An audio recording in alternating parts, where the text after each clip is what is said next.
Hi everyone, my name is Joanna Colleth and this is my column Made to Move on the Vibes, the news from every side. Today we're going to be talking about your glutes again, that's right.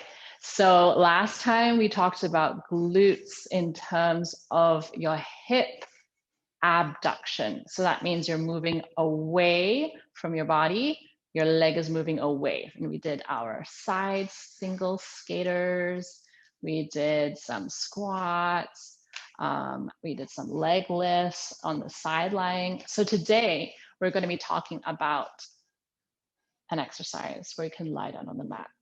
Isn't that beautiful? Pilates is that one type of method that you can actually work out while lying down, which I absolutely love.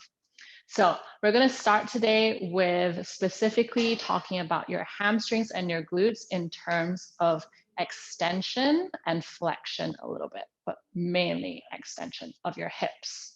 So that means anytime your legs move back, that's extension.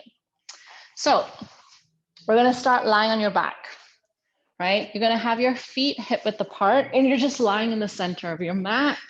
I'm going to have my hands right next to the side of my body. I'm finding my neutral pelvis, right? So tailbone is long, natural curve of the back, open chest, arms pressing firmly down besides me.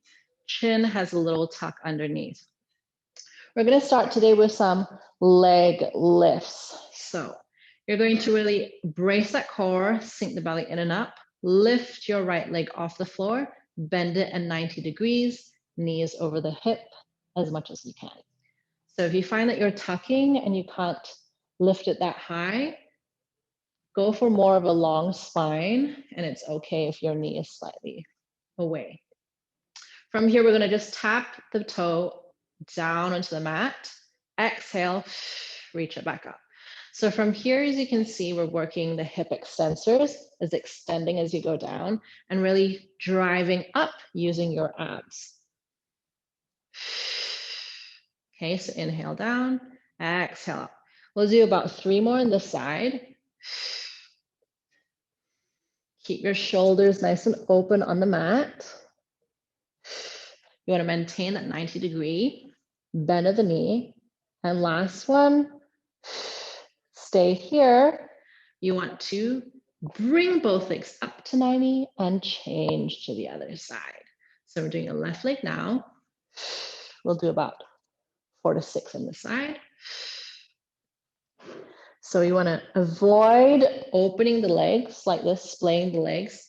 You want to really tap into those inner thigh muscles, your adductors, your pelvic floor muscles to keep your thighs in line with that hip joint.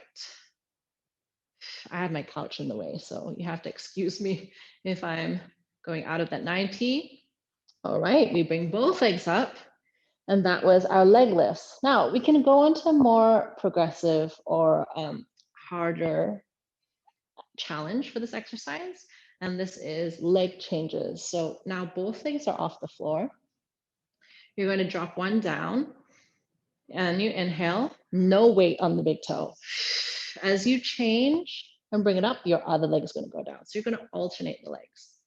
You might start to feel your chest pop open, your ribs start to splay. This is a great time to drive the belly down, nod the chin to your chest, and really work on your ab muscles to keep your low back imprinted this time. So we do want more of a long spine rather than just a neutral spine. Okay, let's do 2 more. Last set. Both your feet go on the floor, and we're going to go into some pelvic tilts. So this is somewhat of a precursor to your pelvic curl or a bridge, which usually looks like this.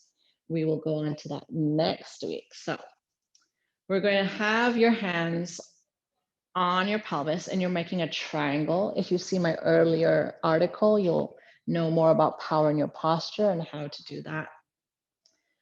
Set up for yourself to check your neutral spine and neutral pelvis. So we're just going to go through some posterior tilts and anterior tilts. So as you exhale, you're going to tuck and lengthen your tailbone and your pubic bone is going to drive up. So you're kind of like lengthening, have a nice stretch to that low back. Inhale, come back to center, and again, exhale, and inhale.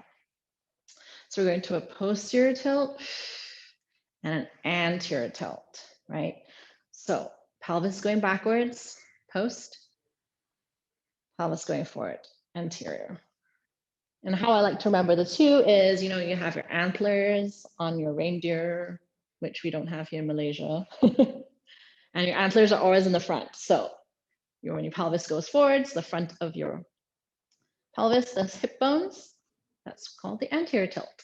Okay, so this is a nice exercise just to lengthen out the back, and it's a great precursor to your bridges, which we will do next week. So make sure you stay tuned, and I'll see you next week.